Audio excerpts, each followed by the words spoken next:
ดีพ่อแม่พี่น้องมื้อนี้น้องตูนก็มาเลี้ยงงัวอีกคือเก่าเนาะเวียกบ่มีละหยังดอกยามนี้เวียกบ่หลายน้องตูนเลี้ยงแต่งัวน้องตูนน่ะบ่ได้เฮ็ดหยังเลี้ยงงัวแบบธรรมชาติเลยเนาะปล่อยให้มันกินตามป่าตามดงเลยอันนี้ค่ะคืองัวสตูลเนาะกำลังย่างกินหญ้าอยู่ธรรมชาติแฮงผู้ใดที่อยู่ไกลอยู่นั่นก็คันคิดฮอดบ้านเฮาก็เบิ่งคลิปสตูลได้เด้อ เพราะว่าคลิปสตูนนี่เอาแบบธรรมชาติมาให้เบิ่งเลยเลี้ยงอยู่ทุ่งไร่ทุ่งนาคือเก่าเนาะบรรยากาศทุ่งนาเนาะ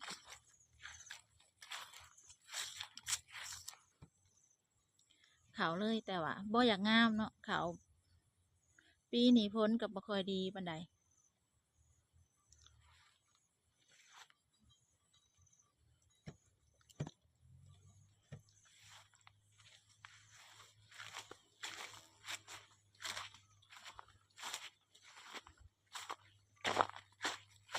ใหญ่งัวกับสตูนปลูกงัวไว้เนาะ